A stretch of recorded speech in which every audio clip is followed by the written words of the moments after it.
Bendiciones, mis amados hermanos y hermanas en Cristo. A las personas que nos sintonizan a través de las redes sociales, reciban un cordial saludo de su servidor. Espero bendecir su vida en los próximos minutos a través de la bendita y poderosa palabra de Dios. Estoy seguro que Dios va a hablar a su vida de una manera muy especial. Busquen su Biblia en Romanos capítulo 8, versículo 28. Romanos capítulo 8, versículo 28. Y leo para todos ustedes en el nombre del Padre, del Hijo y con la unción del Espíritu Santo. Y sabemos que a los que aman a Dios, todas las cosas les ayudan a bien. Esto es, a los que conforme a su propósito son llamados. Y sabemos que a los que aman a Dios, todas las cosas les ayudan a bien. Esto es, a los que conforme a su propósito son llamados. Inclina allí tu cabeza y vamos a orar. Dios, gracias te damos, Señor, por este día. Gracias, bendito Dios, porque tú nos permites, Señor Dios, estar reunidos para gloria, honra y alabanza de tu santo nombre. Gracias, divino Señor. Ahora te pedimos, Señor, que tú nos bendigas de una manera especial a través de tu santa y poderosa palabra, y trae sobre nosotros exhortación, edificación y consuelo. Te lo pedimos en el nombre de tu Hijo, amado Jesús. Amén y amén. Vamos a hablar sobre el tema todo obra para bien. Vivir conforme a la voluntad de Dios es una muestra de que amamos a Dios. Sin embargo, tomar esa decisión no garantiza una vida libre de dificultades, pruebas o momentos de dolor. Muchas veces se ha enseñado de manera incorrecta que hacer la voluntad de Dios significa vivir con comodidad, éxito continuo o ausencia de problemas. Pero la Biblia nos muestra que caminar con Dios incluye procesos que desafían nuestra fe y ponen a prueba nuestro amor por Dios. Romanos capítulo 8, versículo 28, no recuerdo. Y sabemos que a los que aman a Dios, todas las cosas le ayudan a bien. Esto es, a los que conforme a su propósito son llamados. Romanos 8:28 entonces nos recuerda que todas las cosas nos ayudan a bien. Esto significa que tanto las buenas como las malas experiencias son usadas por Dios con un propósito en nuestra vida. Aún aquellas situaciones que nos duelen, que no comprendemos o quisiéramos evitar, todo forma parte del plan divino. Porque Dios, en su soberanía, utiliza cada circunstancia, cada prueba, pérdida o incluso fracasos para nuestro bien.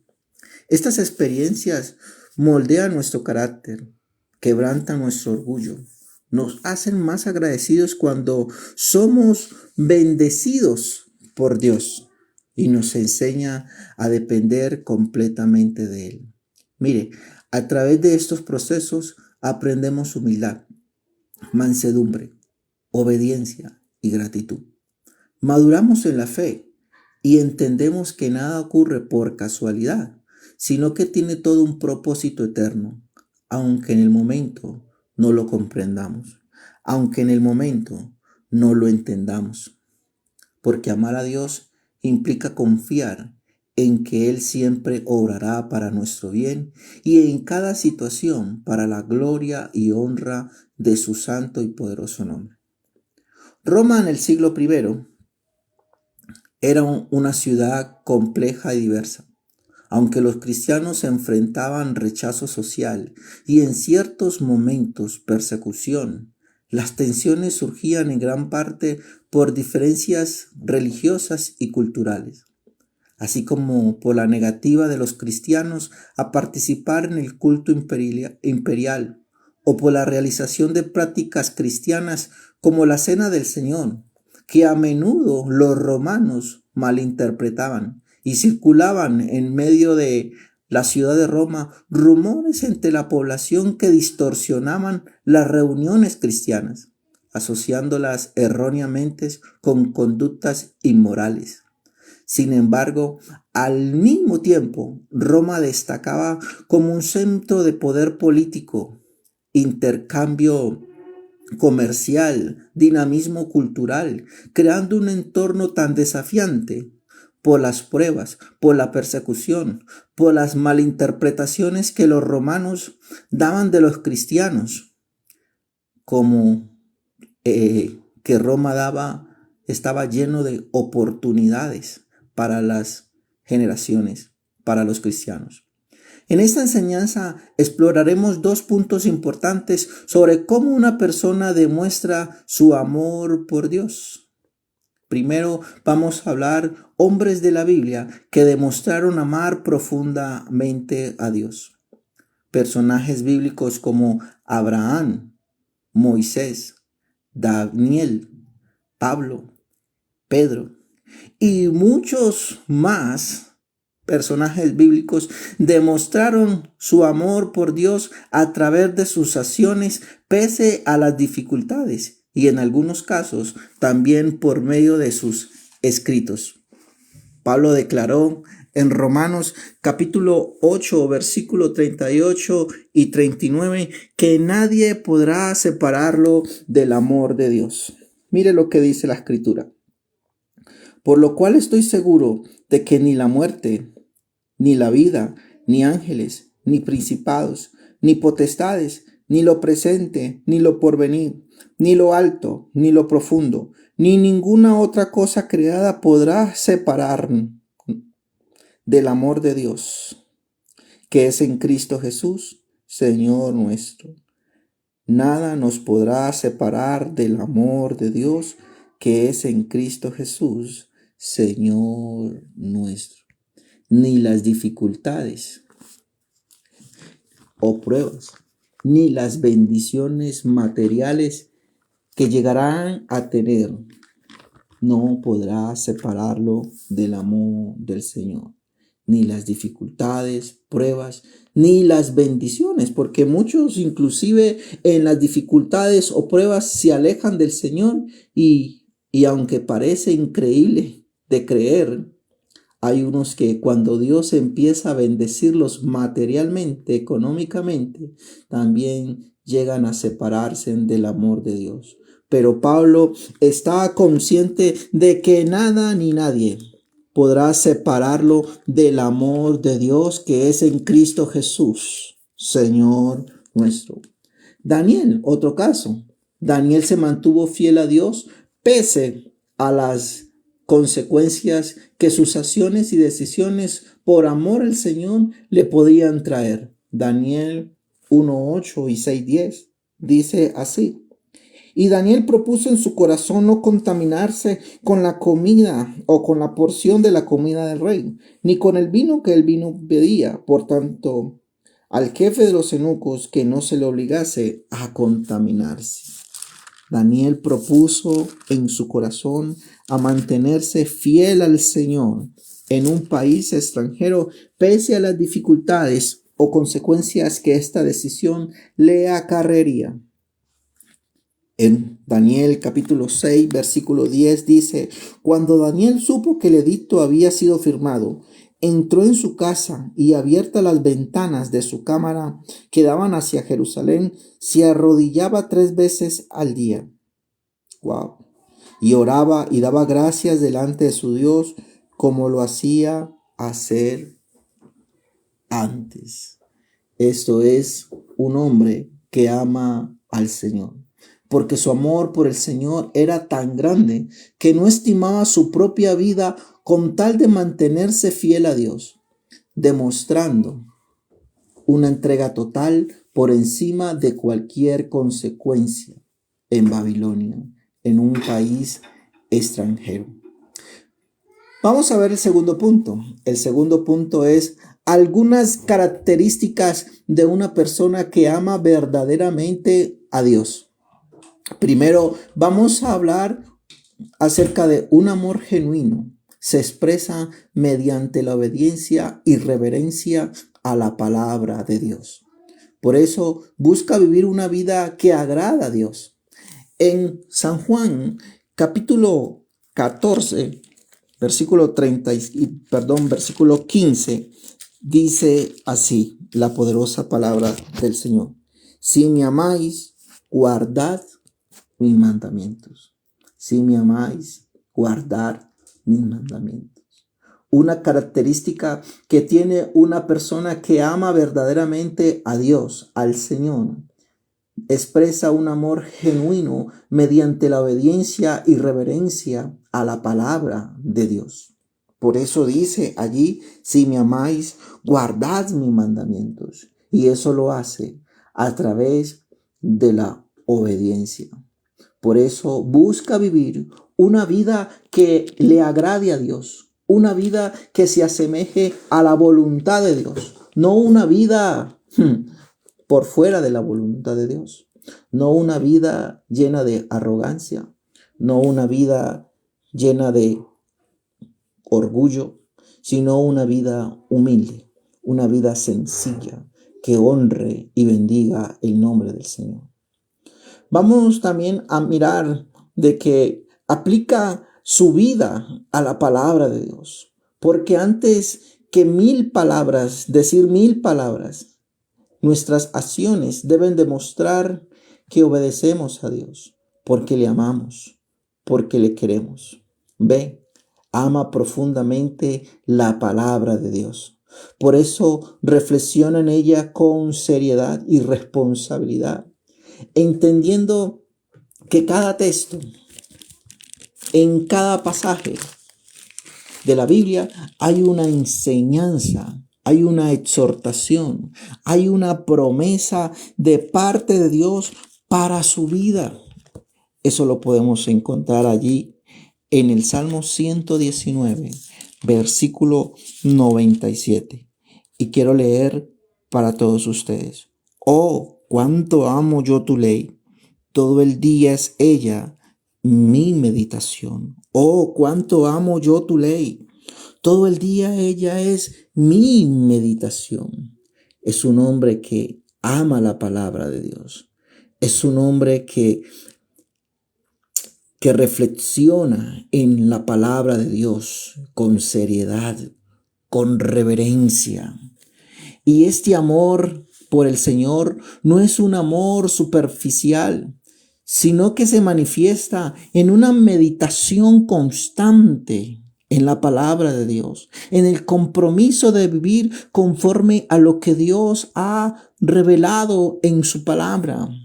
Por eso Él reflexiona en ella. Por eso Él medita en cada texto, porque sabe que allí encuentra una promesa de parte de Dios que lo impulsa a seguir viviendo con fe y con esperanza. Y por eso Él reflexiona en la palabra de Dios, porque hay una palabra que le exhorta a poder volver al camino de Dios si en algún momento se ha extraviado, si en algún momento se ha alejado, si en algún momento se ha desviado del camino correcto. Allí en la palabra de Dios encontramos exhortaciones que nos manda a hacer o a no hacer cosas. Entiende la importancia de la oración. Como dice Colosenses capítulo 4, versículo 2. Colosenses capítulo 4, versículo 2. Porque Él reconoce que la oración es el medio por el cual Él se comunica con Dios. Porque entiende que la oración es supremamente importante en la vida del creyente. Dice Colosenses 4:2: perseverad en la oración, velando en ella con acción de gracias. Es un hombre que reconoce la importancia en medio de la oración. Es un hombre que le dedica tiempo a la oración. Es un hombre constante en la oración, porque entiende que es el medio que Dios está utilizando para conectarse con Dios, con Él. y por eso busca su presencia constantemente a través de ella. Perseverad en la oración, hermano, es importante porque con ella hablamos con Dios. Le comentamos a Dios cómo estamos, cómo nos sentimos, qué necesitamos, aunque Dios sabe todo, pero es importante que nosotros también le expresemos humildemente cómo nos sentimos, cómo estamos, la fortaleza que necesitamos en este momento. Punto D, vive una vida de servicio. Vive una vida de servicio. Le gusta servir. Le gusta servir. Un hombre que ama a Dios sirve en la obra de Dios. Sirve en su iglesia. Eso es importante, ¿verdad? Pone su talento, su don al servicio de la iglesia del Señor. Dice Mateo capítulo 20, versículos 26 y 27.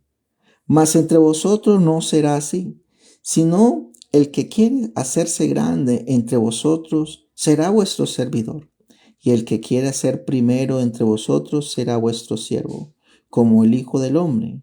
No vino para ser servido, sino para servir y para dar su vida en rescate por muchos. Pero también quiero leer un pasaje que me pareció interesante. Ahí en Primera de Samuel, capítulo 12, versículo 24. 12, versículo 24. Dice, solamente teme a Jehová y servirle de verdad con todo vuestro corazón, pues considerad cuán grandes cosas ha hecho por vosotros. Lo que el Señor ha hecho por nosotros ha sido supremamente grande. Y por eso este hombre dice, oye, mire lo que Dios ha hecho por ustedes. ¿De a dónde nos sacó? Por Dios.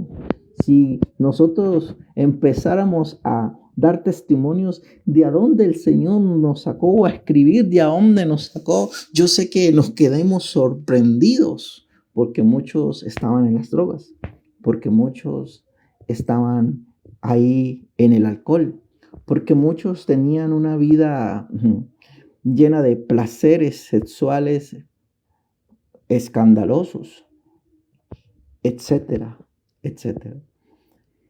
Pero cuando Dios nos sacó de allí, nos sacó con el propósito de que nosotros pudiéramos servirle a Él, de que nosotros pudiéramos servirle a Él.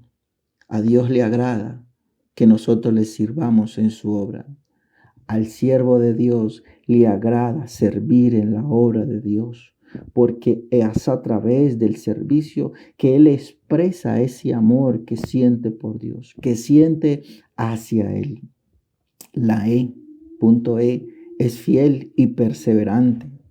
Es un hombre que es fiel y que persevera en los caminos del Señor. Que su fe no es una fe momentánea. Que su fe no es una fe basada en emociones. Que su fe, aunque las tiene luchas y aunque tiene pruebas, como hemos dicho, pero es un hombre fiel y perseverante. Porque la misma palabra nos dice en Mateo 24:13, mas el que persevere hasta el fin, este será salvo. Y si vamos a mirar también en Hechos de los Apóstoles, en plena persecución, cuando la iglesia tenía persecuciones por parte de los judíos, dice que ellos tenían todas las cosas en común. Hechos 2, 46 al 48.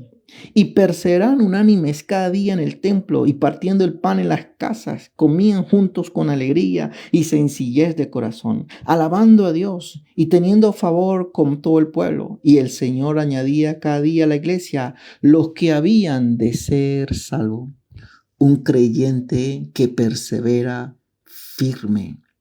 Un creyente que se mantiene fiel, tanto en los buenos como en los malos momentos.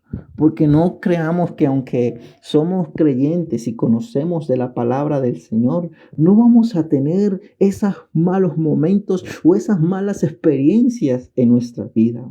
Pero ¿cómo reconocemos a un creyente que ama verdaderamente a Dios cuando se mantiene fiel y persevera en los caminos del Señor, en el amor del Señor, en los buenos y en los malos momentos. Es un creyente que no se rinde, que su amor por Dios lo hace fuerte para mantenerse, para sobrellevar por lo que él está pasando, por lo que él está atravesando.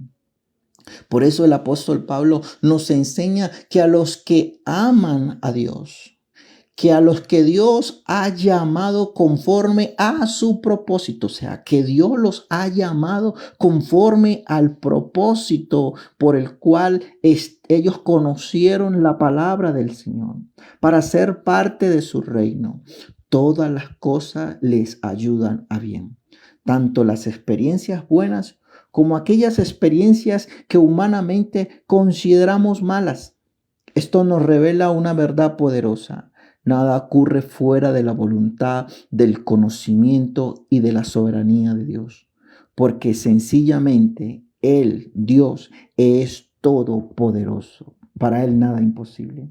Aun cuando desde nuestra perspectiva hay situaciones que parecen injustas, dolorosas o incomprensibles, Dios sigue teniendo el control absoluto de todo. Eso es lo que nosotros tenemos que entender.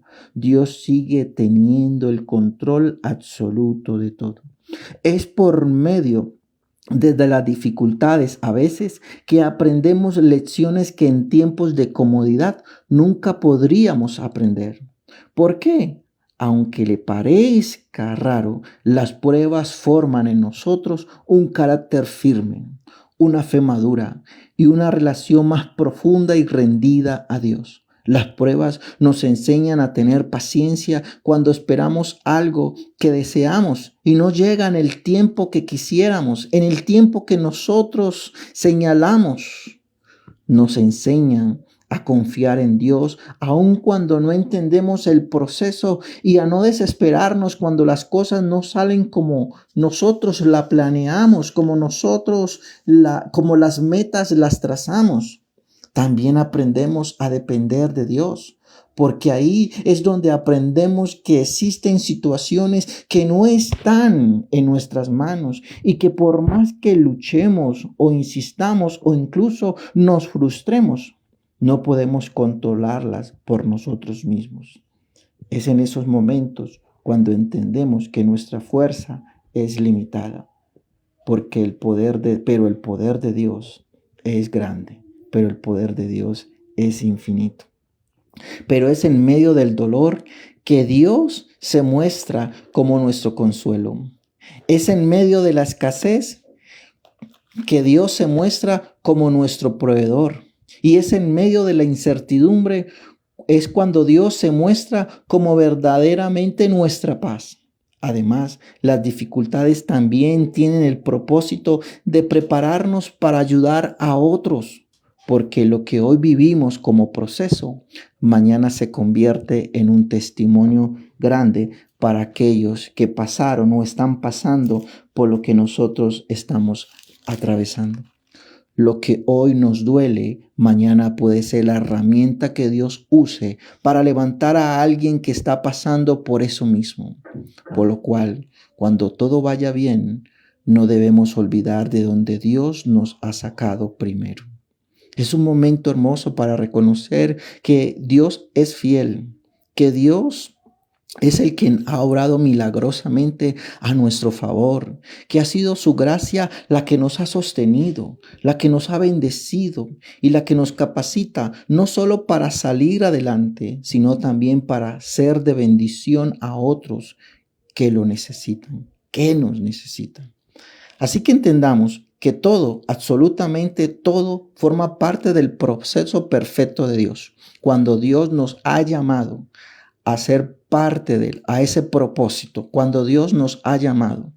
¿Por qué? Porque Dios es perfecto y Él nunca pierde el control y siempre obrará para bien de aquellos que le aman, de aquellos que Él ha llamado conforme a su propósito. Vamos a mirar el ejemplo de José. José y el propósito de Dios. José llegó a entender que todo lo que había vivido con sus hermanos y en Egipto tenía un propósito divino: preservar vidas. Uf. Mire, vamos a mirar allí en Génesis capítulo 45, versículo 4 al 8. Entonces dijo José a sus hermanos: acercaos ahora a mí. Y ellos se acercaron y dijo: yo soy José, vuestro hermano, el que vendisteis para Egipto. Ahora pues, no os entristezcáis, ni os pese de haberme vendido acá, porque para preservación de vidas me envió Dios delante de vosotros. Pues ya ha habido 2 años de hambre en medio de la tierra, y aún quedan 5 años en los cuales ni hará arada ni siega. Y Dios me envió delante de vosotros para preservaros posteridad sobre la tierra y para daros vida por medio de gran liberación. Así pues, no me enviasteis acá vosotros, sino Dios, que me ha puesto por padre de Faraón y por señor de toda su casa y por gobernador de toda la tierra de Egipto. Qué hermoso. Sus propios hermanos le tenían envidia al punto de querer matarlo, y finalmente lo vendieron como esclavo y fue llevado a Egipto. Allí José sufrió. Allí José le tocó tener una vida difícil. Allí, cuando todo parecía que su situación mejoraba porque había salido de esa camada de hermanos que tenían, enfrentó otra injusticia. La esposa de Potifar lo acusó falsamente, lo que lo llevó a la cárcel, y podrían haber muerto. Pero humanamente hablando, la vida de José estaba llena de dolor, traición e injusticia. Y es muy probable que en algún momento José, haya preguntado, se haya él mismo preguntado: ¿por qué le está sucediendo tantas cosas malas? ¿Por qué me están sucediendo tantas cosas malas a mí? Siendo él fiel a Dios, siendo él fiel al Señor. Pero lo impresionante es que José no se quejó, ni la amargura lo inundó. No se quedó en la queja, ni en la amargura, ni en el dolor, ni en la ira. Con el tiempo pudo entender que todo lo que había vivido formaba parte del plan soberano de Dios. ¿Por qué? Aquello que parecía destrucción en realidad era dirección del Señor. Aquello que parecía atraso allí en Egipto era preparación. Aquello que parecía injusticia era el proceso que Dios estaba usando para posesionarlo en Egipto como Señor, como gobernador, como el segundo al mando del país de Egipto, y para salvar vidas, aún las de su propio pueblo, porque todas estas cosas le ayudaron para bien. A través de cada proceso, Dios lo estaba formando, lo estaba moldeando su carácter y llevándolo al lugar donde cumpliría su propósito: llegar a ser el segundo hombre más importante de Egipto. Y desde esa posición, Dios lo usó para preservar no solo la vida de Egipto, sino también la de su propia familia, la de la familia de los israelitas, de la familia de Jacob. Por eso esta historia nos enseña una verdad poderosa. Muchas veces no entendemos lo que estamos viviendo, pero Dios sí lo entiende. Lo que hoy parece dolor, mañana tendrá sentido. Y lo que hoy sufrimos, o incluso lo que recibimos de Dios conforme a su plan, ayuda para bien. En muchas ocasiones ese bien no es solo para nosotros, sino también para bendecir la vida de otros. En conclusión, a lo largo de esta enseñanza, hemos comprendido que amar a Dios no significa vivir sin dificultades, sino confiar en Él en cada etapa de nuestra vida. En Romanos capítulo 8, versículo 28, nos enseña que Dios está obrando en todo momento, no solo en las pruebas, en el dolor, sino también en las bendiciones. Así que tanto lo que hoy nos duele como lo que nos alegra forma parte del propósito eterno de Dios. perfecto de Dios. Así como ocurrió con José, lo que parecía negativo terminó siendo el medio que Dios usó para cumplir su propósito mayor en él. Pero también las bendiciones que recibió, la posición, la autoridad, fueron parte del plan de Dios para hacer el bien, no solo a su vida, sino a la de muchas personas, a la de su propio pueblo. Esto nos lleva a entender que no solo las pruebas nos ayudan a bien, sino también las bendiciones. Porque cuando Dios nos bendice, no es solo para nuestro disfrute, sino también para que seamos instrumentos de bendición a otros. Nuestra actitud debe ser la misma en todo tiempo. En las dificultades, confiar en Dios. En las bendiciones, agradecerle a Dios y compartir con otro nuestras bendiciones espirituales y materiales. Hoy podemos estar seguros de que todo lo que vivimos, lo bueno y lo difícil, están en las manos de Dios. Y si permanecemos fieles, veremos que cada circunstancia forma parte de su plan perfecto para nuestro bien, para gloria y para honra de su santo y poderoso nombre. Yo le invito para que oremos. Y cierra allí tus ojos. Cierra allí tus ojos. Inclina tu rostro. Y vamos a orar. Dios, gracias te damos. Gracias por permitirnos, Señor, poder reflexionar en torno a tu palabra. Gracias, bendito Dios, porque tú eres bueno, Señor. Tú eres un Dios bueno y maravilloso. Gracias, Señor. Gracias, bendito Dios, por esos momentos de pruebas difíciles, pero también por esos momentos de bendición que hemos recibido de parte tuya. Gracias, Señor, porque todo tiene un propósito tuyo, Señor. Honrarte, glorificarte en medio de cada situación. Padre, que en la prueba no nos quejemos, que en la prueba no nos amarguemos, sino que podamos, Señor, mirar al cielo y confiar en ti, de que estamos en tus manos. Padre, que en las bendiciones podamos ser agradecidos contigo y compartir esas bendiciones materiales y espirituales que tú nos has dado con otros que lo necesitan. Gracias, bendito Dios, porque tú eres nuestra fortaleza. Si estamos aquí, Señor, ha sido por tu gracia, por tu amor y por tu fidelidad.